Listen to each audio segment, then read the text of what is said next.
Hello, welcome to another episode of the Real Hawk Talk post-game show. The Seattle Seahawks, unfortunately, could not pull it together at the end of this one and fall to 3-2 on the season, 1-2 at home.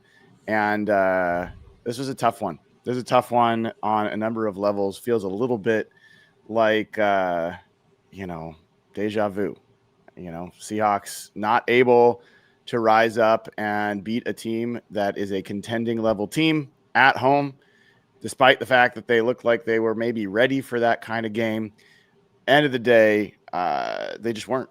They weren't. That's the only way I personally can look at this game. We'll talk about the nuances, but bottom line is Seahawks lost. And I think the Bucs deserve to win this game. So with that, let me hand it over to Evan Hill, who hopefully has a little bit more of a voice than I do, as I was screaming my head off as best I could over there, dude. What's up, man? Yeah, I'm pretty emotionally heartbroken after that one. I am physically hurting as well. A little bit of levity, that fourth down conversion that Sam Darnold had on the play extending moment in the fourth quarter. Fist pumping so hard, screaming so hard that I'm pretty sure I tweaked my back pretty bad. So I have like a legitimate muscle that is like fucked in my back right now. Oh no! And there's a 0% chance I'm hitting the gym this week. Like we're going on IR as a fan. So I have a lot of frustrations with this game, but I think most importantly, just at like my most human centric sort of like fan level, Brian, I really thought they were going to win this football game. Mm.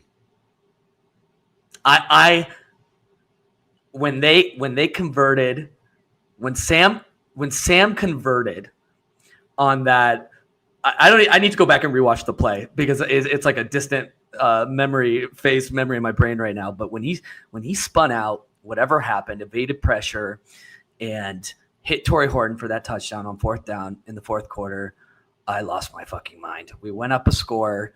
I think we were up 7 at that point, and I felt like we were going to win the football game. I think everybody did.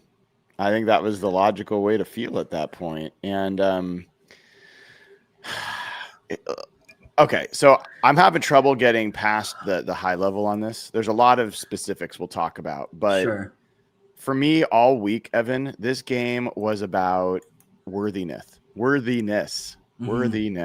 And I had already seen enough of the Bucs where it was very clear to me, even independent of their injury situation, that this is a Super Bowl contending team. Like they are really, really good. Baker Mayfield is playing at a super, super high level. 100%. And I wanted to see, just like the game against the Green Bay Packers last year, I wanted to see if the Seahawks were ready to go toe-to-toe with a team like that and come out on top. Yeah. And yes, there were injuries. Yes, there were bad penalties. Yes, there was stupid play. Like, yes, we'll talk about all that. Mm-hmm. But ultimately, you're judged by the outcome. And the fact that the Seahawks were even in this game was kind of miraculous for a lot of it. Mm-hmm. And I appreciate. I mean, I will say this though, Brian, and I'll let you finish here. And there were some things that swung our way.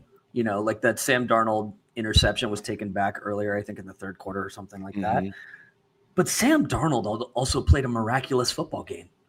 Like we did miraculous things to stay in the football game. Yeah, we did some quite unmiraculous things defensively, but Sam Darnold in this offense, I mean, Sam Darnold's playing at like an MVP level right now. He needs to be considered for the conversation.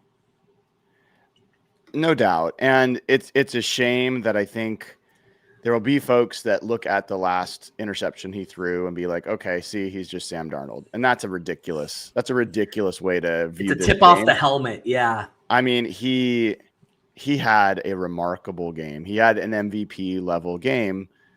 And that was a killer play. I have some questions about why, despite the fact that they were pretty effective on the ground, why they were so unwilling to commit to it at any point, put so much on Sam's back.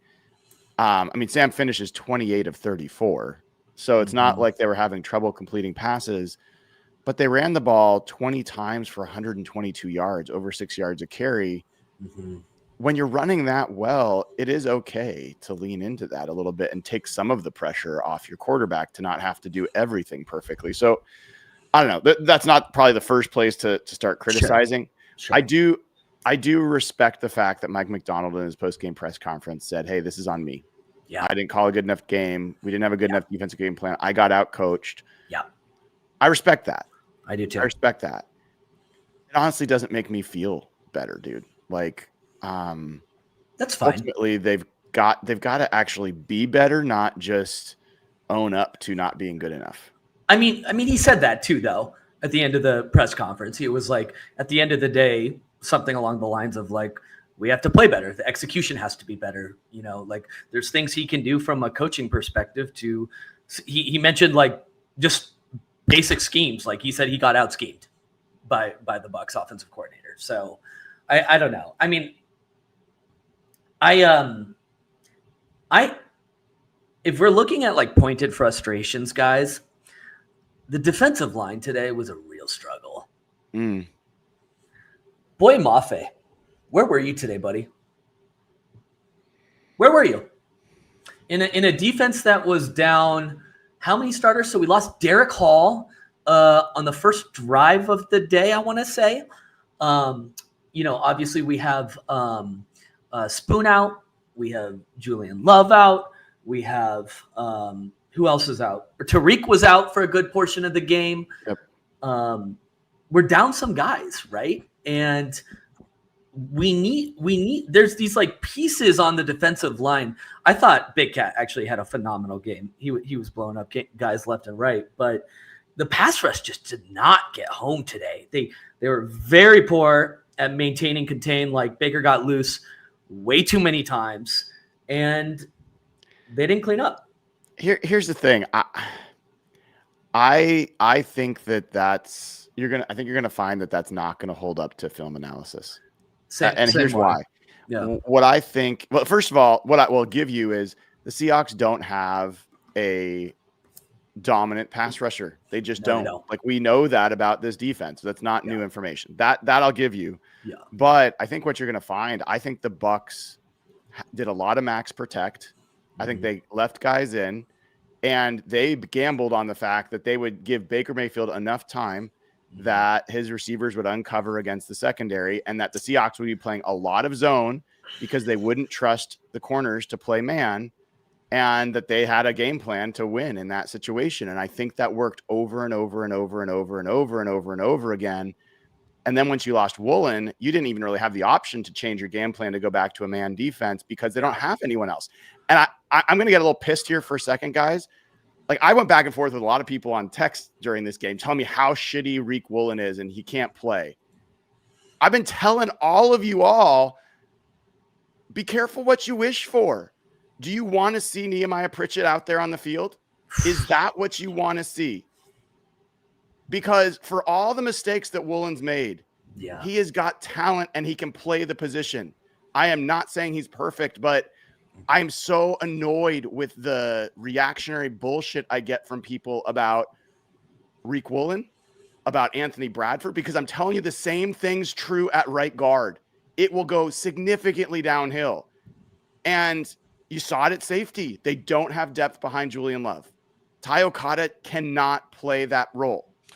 And so people can bitch all they want about these players that they don't like, but have a freaking plan. Like, what's your alternative? And they don't have it.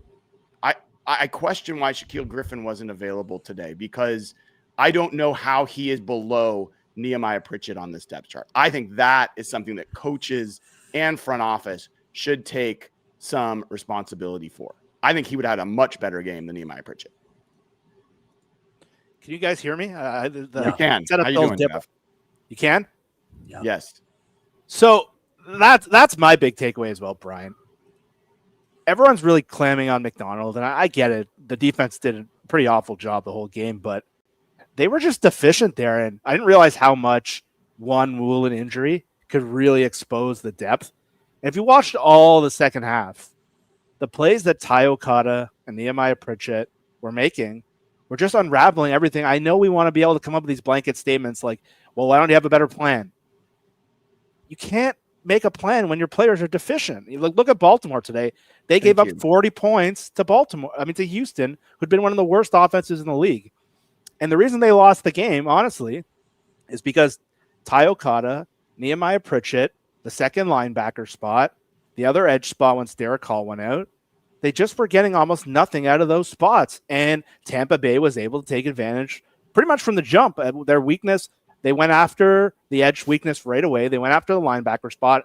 And once Woolen went out and they were playing Pritchett on the outside, he allows two huge plays in the game where he just doesn't cover anyone in the corner of the end zone. And on that 3rd and 13, Alex Abuka gets wide open in the zone and falls on the touchdown on the 3rd and 10. And Okada runs the wrong way.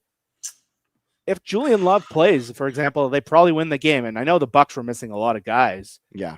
But their depth unraveled everything they could do defensively. Yeah. Those guys were so bad today that they couldn't. And again, we want to come up with these coaching solutions. The Patriots lost the Super Bowl one year because they had one weak link on defense when Malcolm Butler didn't play. Like years ago. I know that's not a great name, but the Seahawks had like 4 or 5 weak links today. Mm-hmm. And when you can't rush and you can't cover, like, what are you supposed to do? Maybe they blitz more, but they lost the game because Nehemiah Pritchett and Ty Okada, in my opinion, were a practice squad level. I've never seen it with Nehemiah Pritchett. I don't understand it. I've never, ever seen it. And some reason this team believes that he's got something to offer. I haven't seen it in practice in 2 straight seasons. I haven't seen it in games. He wasn't prepared. Like, this was a huge opportunity for him as a young player to come in and maybe have a chance to say, you know what? Guys like Nemhauser don't know what the hell they're talking about. I am a player in this league. Look what I can do. He did the opposite, man. Like, it was very frustrating. And I really, really agree, Jeff. I think Mike Macdonald did the right thing to jump on the grenade. Yeah. But there's no game plan he would have come up with that would have dramatically changed this outcome. Like, you cannot get your guys to play post safety when they're not going to play post safety. You cannot get your guys to tackle when they're not going to, like, it was just, they got outplayed. They got dramatically outplayed on the offensive side of the ball. And we're going to focus on the negatives at the start because they lost. And there are definitely positives on the offensive side of the ball and on special teams. The Seahawks were the better team when they had the ball. Mm-hmm. They were better than the Bucs defense. They were the better team on special teams. They clearly won 2 out of the 3 phases. And they were so deficient on defense that they end up losing. That's not how this team's built. It shouldn't happen. Evan, what's going on, dude? What's going on? I just look forward and I'm like, we just had Julian Love and Spoon basically take 10 days off of football, play a game in Arizona, and they're not healthy again. Are they healthy? Can we trust them moving forward? Are they going to be available in the next couple of weeks? Like, what is that look optically to have that much time off? So one of those guys had a couple of weeks off. I think Spoon did. To immediately re-aggravate. I don't know if it was the same injury or something different. It makes me really concerned moving forward if we can rely on those guys, because I mean, we don't have gimme games coming up. Like, you know, we're gonna have to play some teams. It does not get easier next week. It does not. It does the Niners lost to that team. Yeah. The Niners lost to them. Well, yeah. And now we got to see what happens with Derek Hall, because oh my God, that just crushed their depth there. They're already thin without DeMarcus Lawrence, and we've said already this group's kind of thin in general. Yeah. Mike Morris playing today was not particularly good. He had a lot of bad reps. And Brian, me and you talked about Jared Ivey yesterday as a mirror for Lawrence, and they weren't horrible against the run. They were pretty good all day, but I think making Jared Ivey inactive was a mistake. I do too. And the one injury going out, already. They're short at edge rusher, and all of a sudden they only have 3 edge guys. One of them's Nwosu. Why was Connor O'Toole active and played 0 snaps when you lose an edge rusher? Like, if he's your guy, then why the fuck is he not playing? Like, if he's not ready to play when you lose one of your edges and you're already down 2, then don't have him be active, man. Like, bring up Ivy, who's already been active and already been on the field. Like, at least I don't understand how he could have not played a single snap in this game and you chose to have him active. What's the logic? I don't get it. What's the logic with activating Jalen Milroe right now? Oh, all right. Let's have that conversation. Who wants to start? I'll say this. I will take my mea culpa, my L. I said at the beginning of the season that if you as a coaching staff can't figure out how to take advantage of him as an offensive weapon, then you're bad at your job. I said that. Mm-hmm. I will say this. That was with the assumption that this offense was going to be really limited on playmakers and really limited on ability to move the football. Given what they've been able to do today and every other week, Jalen Milroe does not need to be active anymore. Like, that is a put it on the shelf. He can be a developmental player for you next year. Does not belong on the active roster. You should not run those plays anymore. He has lost that right. And it was especially frustrating because Sam Darnold, in my opinion, was rolling at that point. Yeah. And I don't know, everyone was hating on the offense. I actually saw it very differently in the first half, and I thought what happened in the second half is more what I saw. The offense was moving the ball in all those drives, and then either some untimely penalties, and some of them were shaky calls. Mm-hmm. And then that play just takes them completely out of schedule. They're starting the drive at midfield. Darnold just hit a couple nice passes. It's 6-0 at that point. Why are you doing a gadget play on first down? And Milroe really botches that pitch. Like, that was an awfully executed play. But I got to give that one. That's on Kubiak. They can't call that play there. And like you said, Brian, the whole Milroe thing made a lot more sense when we thought they'd be pretty limited on offense. Darnold today, and really overall this season, has been borderline all-pro level. And if you ever thought I'd say those words, I would have slapped me in the face. Today, he should have won the game on his own with nothing from the defense. That play he makes on fourth down, but again, early in the game, it's 6-0, and it should be 6-3, and they're about to move into scoring range. Darnold's rolling. Why on earth do you put that play in there? It's so illogical. And I'm with you guys. There's no reason to have him active right now. You don't have an edge. You don't have an extra corner because you waste a spot there. I see a little bit differently on the putting most of it on Kubiak. I hear you. We were all texting about it during the game. I would just say this. You should be able to trust a player in the NFL to be able to pitch the football. Like, that's not a hard play. That's what he's supposed to be fucking good at, too. Like he's supposed to be like a threat as a runner, as a dual option, and he fucking pitches the fucking football to the fucking moon. Like, that was like 3 yards behind. Oh my God. I agree with you that like it doesn't look good to make that play call, but you should be able to call that and trust a player to make what is a very basic football play. I definitely agree. Not pitch the ball and take just a loss on the run. Like, he cannot do what he did there. But we've seen what we need to see from him this year. Yeah. And to me, I made a tweet about this. It's squarely in the decision-making realm of the coaching staff to activate him at this stage of his career, at the stage of this team competing at the stage of the NFC West right now. Every single fucking game right now is razor thin. 3 to 4 plays swing this football team in either direction against highly competitive components, particularly like the Bucs, where you've got Baker playing at like an MVP level. That's a really good football team. We have to give them their kudos. But like, we cannot be getting risky and creative and running these gadget type of plays with our young developmental quarterback who's clearly just not ready. I'm if we see him activated one more time, it just can't stand. It can't happen. So, I mean, he's active instead of Jared Ivey. Jesus. Right? Yeah, those are losing mistakes. And every time we've seen Milroe, really, he's looked uncomfortable. Even dating back to that preseason when he was in open space, Yeah. We haven't seen the guy we saw at college where we just thought he would go. He was like the best runner in college football. He looks a step. He's kind of it seems like he's thinking too much and doesn't know. I don't know. And Darnold was just so good today. And sure, people are going to blame him for the end of the game, but like, it's so frustrating. We wasted that game from him. JSN was so good today, guys. Ooh. Like I know it's not a negative, right? And we're all let's sad. talk about it. We don't have to just focus on the negative. There's plenty of positive to talk about, but yeah. JSN's like a wide receiver one. He's not like he is a wide receiver one. Dude, he's an all-pro receiver right now. He's a guy where I would not flinch at this franchise throwing him like $35 million a year. No. Do it right now. Do it right now.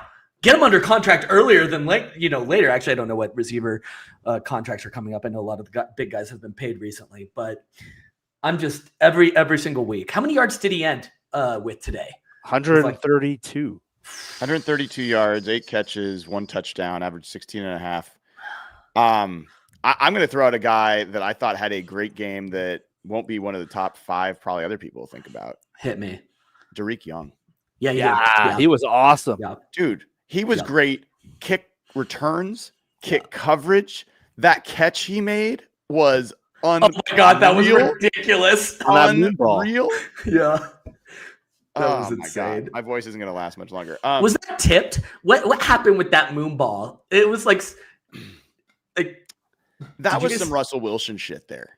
Wait, was it not tipped or because it floated forever? No, he threw it up there like it was like a Wilson, throw it to the sky and give his guy a chance.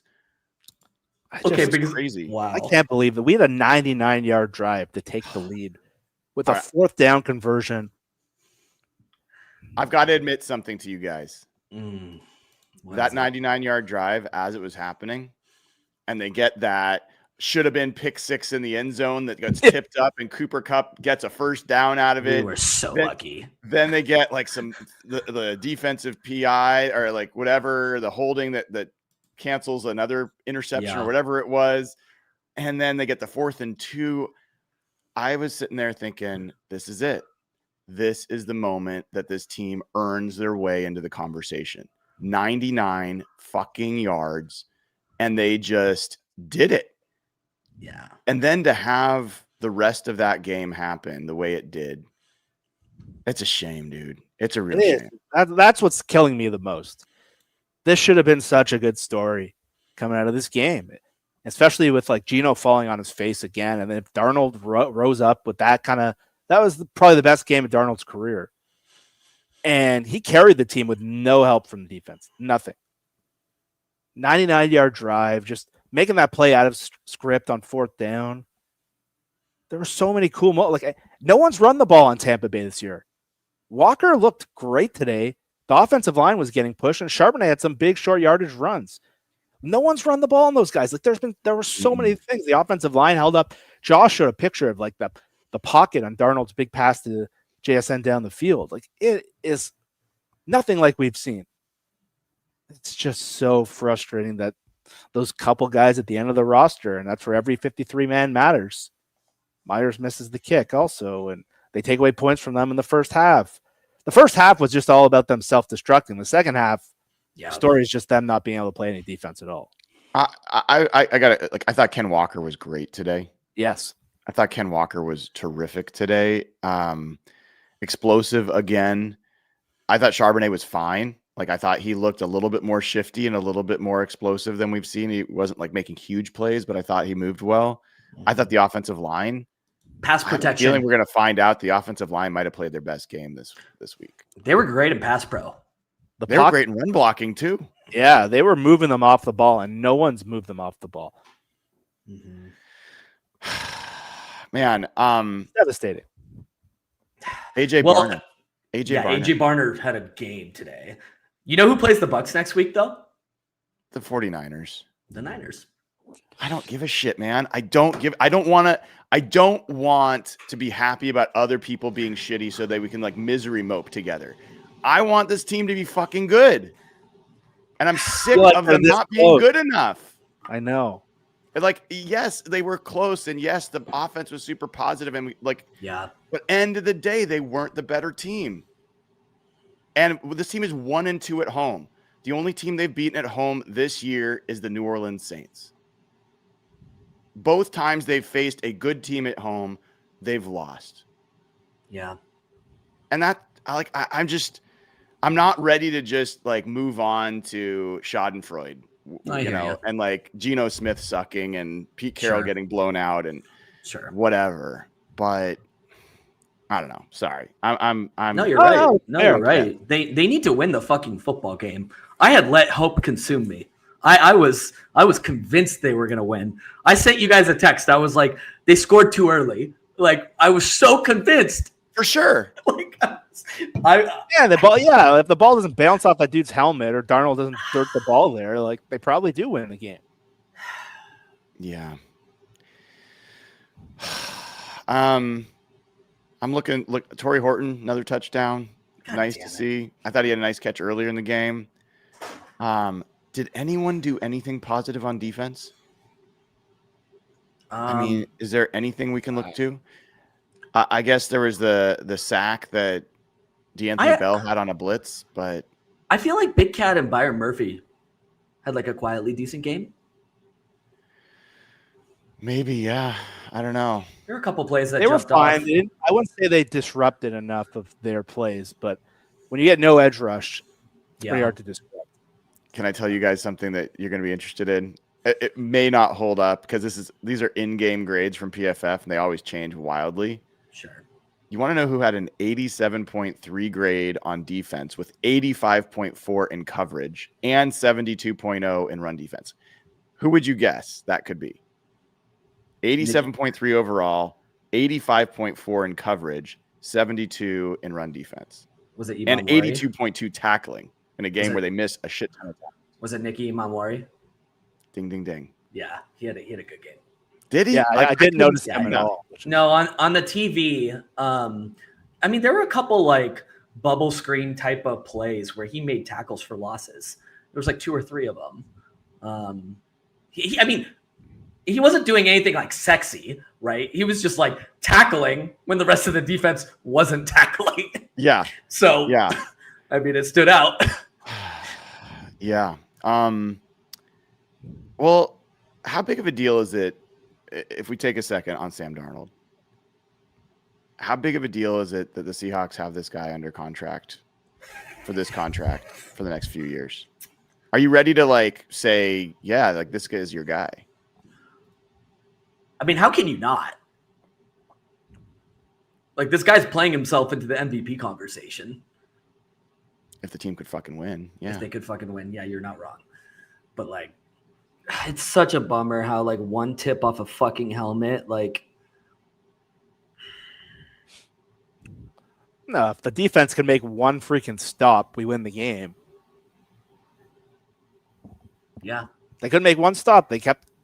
Yeah. All right, we got a lot of them were third and longs too. 3rd and 10, 3rd and 15. They scored a touchdown on 3rd and 15. Yeah, because freaking the guy doesn't cover Egbuka and falls or loses it in the sun. That guy's a deficient player. Yep. All right. We've got a bunch of super chats. Noah Berman, a member, says, cut Nehemiah Pritchett before tomorrow. They targeted him all afternoon. He couldn't make one play, responsible for 3 TDs by himself. Mungles, who's been a member for 10 months. We always lose these type of games. Well, the last few years, that's absolutely true. Nicholas says, why Pritchett was playing over Shaq Griffin. So I had to double check this. Shaq Griffin's on the practice squad. He's not on the 53. They got to switch that. I don't know if it's special teams related, but that guy can't be one injury away from playing. Do you think if they cut Nehemiah Pritchett and sign him to the practice squad, anyone's going to sign him to their 53? No. Like, I don't get it. Sheed says, tough loss, but we will learn. It was close, and Darnold kept us in it. Stay positive. We'll get there, Sheed. Not this close after that game, but we'll get there. Lane Smith says 4-8 at home. Another failed test. Tired. Mungles says Hendrickson trade incoming. All right. I think this makes them less likely to make a trade like that. Say more. What do you mean? Thomas? Yeah, I don't Why know do you why. go big for a expensive vet that's going to cost you something to acquire when you're 3-2 and are 1-2 at home, and you are now, what is it, 2-2 in the NFC? I think because they look super. If Hall is out for a while, they're going to look very thin there. And I don't know, Well, Lawrence. that's a reason to make like an acquire an edge, but like the most expensive veteran edge, that you think that makes sense to do here? Yeah, because I think you can see that the quarterback is there, and then if you can solve that hole, they seem close to being good. I mean, I'm not gonna shit on it if they do it, but I feel like you got to earn those trades. Like you got to earn the right to make a all-in move. And I like, even when they acquired Leonard Williams, they were like 6-1 or 7-1 or something at that time before they got blown out in Baltimore. Well, let me ask you this question: if you add Trey Hendrickson to today's defense, do they win the football game? I don't think they do. No, but they're also not going to be playing with those 4 defensive backs many weeks without Witherspoon, Woolen, and Love. I think if you put those 3 guys with Hendrickson, that's a pretty scary defense. Let me ask you this, guys. How do you feel about trading Reek Woolen right now? You can't. It's got to be off the table. It's got to be off the table. Yeah, I mean, I am still overall pretty frustrated with how he's played this year. Sure. But anybody should be. But it's clear, like, what's behind him is very problematic. You can't risk it, especially with Witherspoon banged up. Yeah, you're playing with complete fire. It's mystery meat. It's mystery meat, man. Like you can't. And maybe you just write it out with him. You just write it out and get the 3rd round comp pick next year. They got to draft the cornerback pretty high. Like Will Johnson, I don't know how he's doing in Arizona. I wonder about that guy not being drafted, but yeah. The guy they almost drafted from the Chiefs with the Milroe pick. He's playing really well. I'm not, by the way, I'm not out on Milroe. I'm out on him playing a role this year. Sure. I'm not out on Milroe as a developmental player, but like it has been a bad, when he's gotten in between the lines during a game, it's been bad. Yeah. Oh, wow. We got a super chat that says 49ers on top, Hawks 0-1 since your. I said that's not a Hitler mustache. Hitler stash. I don't have a Hitler. No, you got to stash. cut both of it on both sides. Yeah. Oh, trust me, I know the difference. Up. Halo Hawk says, I don't blame Sam or the offense. Where was the defense the whole game? Just a heartbreaking end to the game. One game at a time. Go Hawks. It's really frustrating to lose these big ass games at home for like the home crowd. It just sucks. I'm seeing a lot of people saying like Macdonald's a fraud. Fire Macdonald. Please. Give me your reactions. Vocalize your reactions to that. It's incomprehensibly stupid. Like, I don't even know what to say. Like, look what's going on in Las Vegas right now. Like, yeah, it's a frustrating loss today, but Mike Macdonald has this team on a trajectory. Like, I'm still bought into the plan.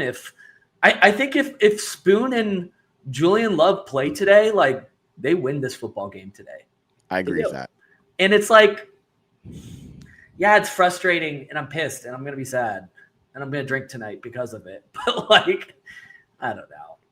What's the alternative? Who are you going to hire? Come on. It's not only that. Like, you can't – it's so easy for, like, sports radio fans or anyone to, like – I got into someone in our other chat. You can't magically coach around horrible players. Mm-hmm. You can't. There's nothing you can do. The best coaches in NFL history, when you take out good players on defense – they can't run schemes. Offense, you can hide liabilities a little bit more with scheme historically, but on defense, you need dudes. Baltimore's a perfect example. They lost their 5 studs, and now they look like the worst defense in the NFL. And Baltimore's a good defense historically. They haven't played well this year, but that's what it looks like. Seattle today looked like a practice squad level defense because what? You had 3 to 4 liabilities. So to blame the coach is just – it's not really being honest about what happened. Yeah, and I mean, I think it ignores they've been missing guys on defense most of this season, and they were the top DVOA defense in the NFL coming into this game. So he's done pretty well masking a lot of these issues until this game. They ran into an offense that you could not get away with just playing zone defense and expect to survive. It just wasn't going to work. Yeah, and the other thing is that second linebacker spot right now is just it's a real problem in coverage, and Tampa was attacked. We got a little Canadian internet with Jeff. Combine that weakness with the things. You're back. Oh, fuck. You're back. You're back. You're back. Yeah, okay. When you combine the linebacker with the issues in the secondary, can't coach that. I'm so depressed, guys. I thought they were going to win this football game. I hear you, dude. They should have. With all that crap, they still should have won. Flash says, Sam played a hell of a game. This offense is coming together. We need the defense to get healthy. Pritchett should not be on the NFL roster. Will Fries says, as a Mariners and Seahawks fan, I can't handle it. Very similar games. In both games, I was sure we'd win. I can't handle the constant disappointment. Not even sure I can watch tonight's game. I guess at least the Huskies won. I mean, this is heading towards a catastrophic Seattle sports weekend in what could have been a all-time great. Hold on, the Cardinals lost? Yeah, they did. The Titans won. What happened? Yeah, so the Cardinals. Okay, so their running back 3 dropped the football at the goal line. Okay, 21-3, and it was so he dropped it at the goal line. Okay, that long second name with the D. He was the pass catcher. Yes, he was the pass catcher. So he dropped it touchback. Okay, the Cardinals intercepted the football, and Cam Ward fumbled on the interception recovery, or on the interception, and the Titans then recovered in the end zone. Okay, for a touchdown. So those two things happened, and then I don't know what in Arizona too. Really? Yes. Oh, I didn't know that part. So those were the two first things to happen. There was like a third leg. I forget what happened. Wow. Oh my God. I completely missed that. Wow. That does make me feel a little bit better, even though I'm not ready for feeling better because other people suck. Sam Brown says not having Julian Love made it so that secondary didn't have a leader out there. No communication. Agree with that, Sam. Amoy Joseph says, I think it's pretty disrespectful with Darnold. Take him out and put Milroe in when he's playing amazing and we're a playoff contending team. We need to start playing like it and stop this gimmick. I think Jeff, that sounds like you. 206 Nate says Evan's favorite Seahawk is the highest paid position, by the way. Yeah, Jason Myers needs to make that kick. It's unacceptable. How far was the field goal they missed? 40-ish, 44. Jesus. Yeah, he needs to make that kick. All trolling aside. The wind was he didn't seem to have it down at all. Like I think Nathan wrote in our chat that all his kicks were looking kind of weird. And they mentioned how windy it's the broadcast, but I don't really care. The other guy wasn't having trouble. Yeah, the other guy seemed totally fine. Chase McLaughlin was good all day. Myers from that first kick just looked like he did not know what he was doing in the wind. It's a bad look. Make the fucking kick. Yeah. Halo Hawk says you could say the Milroe fumble cost us the game. In the first half, the way the game was going, I agree, but that was eliminated by Seattle scoring 5 straight touchdowns. Yeah. My God. Will Fries also overall, Darnold had a great game. It was not the reason we lost, but let's not overlook how bad that last interception was. You can't bounce a ball off the lineman's head at that point. We'd be killing Geno for that. I don't know. I haven't even re-seen that play, so you guys tell me. Yeah, I haven't really seen it either. He was getting heavy pressure in the face. There was like a free rusher on that. So you tell me. He was like evading pressure to the right, and that's what happened. I think he's got to throw the ball into the ground there. I think that's the best move. But yeah. I didn't really see a good replay of that. But again, I'm not going to blame Darnold for that game ever. The guy had 5 touchdown drives. Yeah. Irrelevant with a beautiful super chat here. I appreciate you, man. Says, I'm getting tired of our safeties, Kobe and Okada.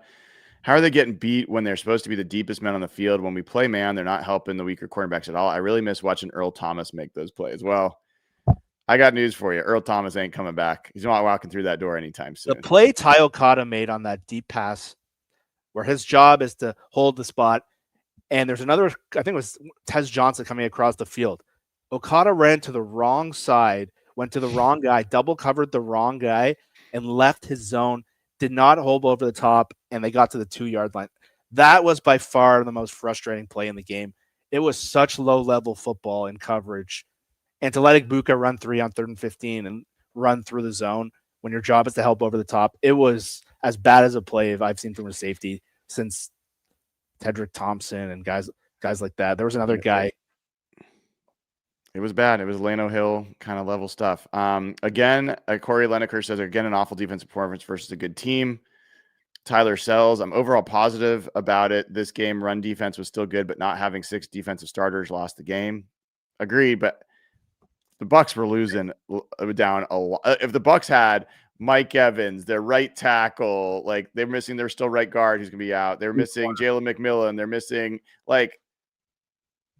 a ton. If both teams were at their full strength, I think I take the Bucs. The way Baker's playing right now, I think Baker's the MVP of the whole league. So I agree. You add Mike Evans and Jalen McMillan to that passing game, and you give them their right tackle back. And Godwin's not even doing much. And you have Bucky Irving. Yeah. I mean, come on. Like that offense. I told you before the year in the prediction show, you weren't buying them. That's a good team. I wasn't buying them. But I am now. That's a good team, man. But Seattle doing that against that defense, like that's a good defense. They were top 10 DVOA defense. Adam the Islandson says, how does this alter the trade REIT conversation? We had that conversation, so I think we agree that should probably be off the table. It also says, also 88 is officially Big D Barner. Yeah, Barner was great. Levitate Music says, first I was like, yes, Woolen is out. Then I realized that Love Spoon were already out. Then I was like, no. Yeah. That was like the Jenga board. When you pull that piece out, it just collapsed the whole thing, man. Yeah. Not like they were stopping him before, but it was hopeless after that. Field goals. It didn't look that hopeless. MSF says, I think that even when the defense is healthy, we need to trade for a defensive back and maybe an edge. I don't know. I think linebacker might be a better place to add quality to this team than other places. Teams are going to take advantage. They're going to watch that film and see what they were going at. I don't know that as many teams can take advantage of it the way that Tampa did. I mean, you're probably right, but like I don't think that many teams are playing that. Like I don't know that Trevor Lawrence, I believe, can operate the way Baker Mayfield operates. That's a very good point. I give you that. KDX loss is completely ignoring the cornerback room for the last 2 off seasons. Finally caught up to us. Deserved loss, in my opinion. Danny McCormick says, invest in Macdonald, LOL. Not sure what the LOL is about there. Box blind. Hopefully this game showed Kubiak you can trust Sam to throw the ball more instead of conservative play calling weeks prior. I feel differently, guys. Say more. I found myself really feeling like the Seahawks should have leaned into the run in this game more, and they were running successfully. I thought this was an example of them getting too invested in the passing game and not balancing things out. But they have a pretty good run defense, the Bucs do. But you were averaging, like, Kenneth Walker was averaging almost 9 yards a carry for this game. Totally. But look what Sam Darnold was doing super efficiently as well. Like, this is not taken away from Sam. No, but totally. I think it would be a mistake to have the Russell Wilson narrative happen here, where all of a sudden you're like, we're going to be a heavily pass team. Like, they need to stay committed to the running game for this offense to continue to work. Sure. I mean, don't you think this is just like a reflection of more matchup oriented sort of like application here? Like they got Vita Vea in the middle, who's a stud, right? Like, I don't know. I get your point though. Okay. Next one. We're almost done with the super chats. Thank you guys for hanging out. John Rotman says Myers has kicking issues from the right hash. I think Myers just has kicking issues. Irrelevant says the D-line was playing patty cake today. They didn't want to step up and make a play. They were tired. I wouldn't be surprised if they were tired, man. They're out there. How would you – can I ask a question? Through 5 weeks, Boye Maffe's in a contract year. He's in a contract year. How would you guys rate Boye Maffe's performance through 5 weeks? Just isolating him. Let's talk about him for a second. You go first, Jeff. I think he is what he is at this point. He's a solid player who's not a liability. He's a solid pass rusher, but he's not a difference maker. And you see what difference making edge looks like. He's a complementary player, and when you put a complementary player You take away like a second receiver's number one guy. A lot of times they just look kind of average. And Mafe is a statistically good pass rusher. He's just not a difference maker. He doesn't change the game enough. There was that one stretch in Pete's last year where he looked like it. But throughout his last 2 years, it's kind of been the same thing. He's good, but not great. It's a very uncomfortable player to pay. I was going to say something similar. I think Boye Mafe is a good player. I think he's I think he's a good player. I don't think he's a great player yet. He hasn't shown that. It's almost like the worst kind of thing, in that generally it's not.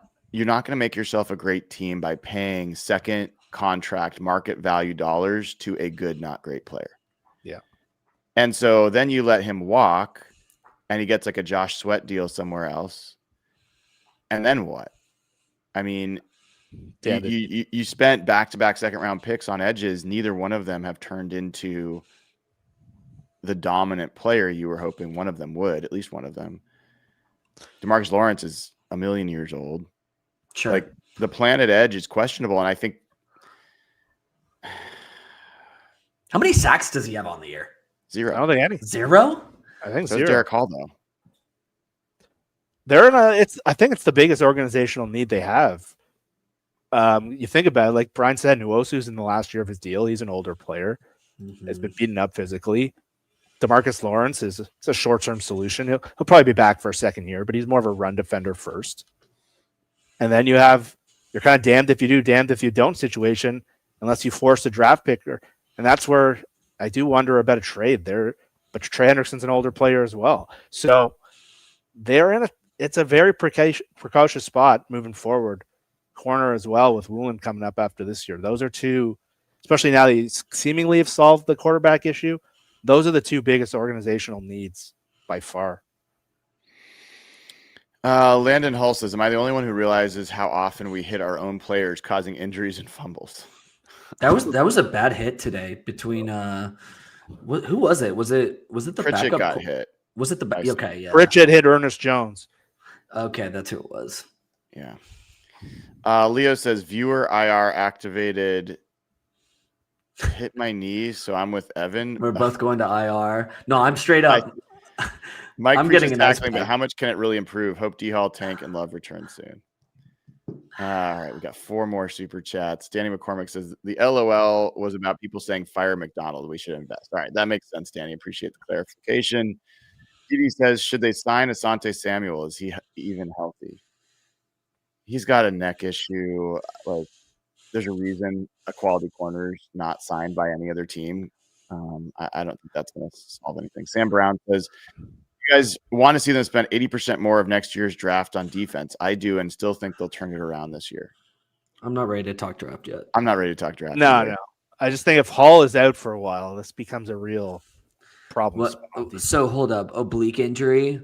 I don't even know what that means. What is an oblique? Where is the oblique? That's your core, like your ab area. So, I mean, it's possible it's a rib. It's possible it's a, he's getting imaging done is what the coach said. So we'll find out. All right, last super chat here from Adam Allen says trade for Chase Young. I mean, Chase Young's been out the whole year, injured. I don't know. That's not the guy. All right, let's close this on this. If the Seahawks have their full team available to them for this game, and the Bucs have their full team available, is it good enough? It's impossible to say. Well, but you have to say. I think Bucs if it's 2 fully healthy teams, I think the Bucs still probably win, but it's close. I don't know. I don't think Mike Evans and Bucky would have changed that game, the complexion of that game that much. They were moving the ball at ease. I think what the Seahawks were missing was more fixable. And Julian Love, especially, I think the way he communicates, the way he leads, I think him alone might have swung the game by a significant amount of points. I think if the offense can be that well, I still like our chances. Yeah. I mean, the thing is, nationally, the Seahawks are going to get a lot of love for this game. because the national perspective is going to be, oh wow, Sam Darnold. We finally got the Steven Ruiz tweet. I was so wrong about Kubiak and Darnold. They're amazing. Like, even he is coming around. Hopefully we'll get a Mike Renner tweet about how he was wrong about the Seahawks tight ends. Pretty sure that AJ Barner has more career touchdowns than Brock Bauer from the same draft class. Brock Bowers, by the way. So everyone's going to be like, oh, wow, this is really, they're better than I thought. But I'm struggling with how, the one thing I will be critical of Mike Macdonald about, when it goes wrong, he has not shown the ability to figure out how to bring it back in. Like in real time, like adjustment. Yeah, wise. like during the games. Yeah. Like it just feels like we like lose touch with some of these teams sometimes. Yeah. All right. I'm gonna let you go, dude. Any last thoughts from you? Get healthy, guys. We're gonna need some of these guys back. I'm really worried about the health of this defense moving forward, because what we saw today from some of these third and fourth spot guys, like, it's not going to do the job. So Tariq, get healthy. Spoon, get healthy. Julian Love, get healthy. Derek Hall, get healthy. Oh my God. Like, get to work, because giving up 38 points at home is not acceptable. It's not it. Not it. All right, dude. That was Evan Hill and Jeff Simmons. And we'll have more tomorrow. For now, make sure you check out the Sleeper app. Sleeper is the #1 fantasy sports app. It pays to know sports. Pick more or less on top players. Your first pick is on us, so start winning now. Play in Texas, Georgia, Minnesota, and 27 more states. Pick anytime across all sports, pregame or live. Over 10 million players are already on Sleeper. Make your picks count. Score up to 1,000 times your cash. Join today. Get up to $100 credit using the code HAWKS. Call your shot on Sleeper. Download now. Download the Sleeper app. Use code HAWKS. Get a $100 match on your initial deposit. And in fact, there's a free $20. No deposit required. For first-time users, get 100% deposit match up to $100. Terms and conditions apply. See Sleeper's terms of use for details. Currently operational in over 25 states. Check out Sleeper today. And folks, rough one for the Seahawks. Rough one for the Mariners last night. Let's hope something miraculous happens for the Mariners tonight. And let's hope that the Seahawks can turn this around. Getting this game next week against Jacksonville would be really big. Not as big as getting a home win against an NFC opponent, but it would still be really big. All right, I'll be back with you tomorrow morning for the morning after episode. Until then, have a great rest of your Sunday, everybody.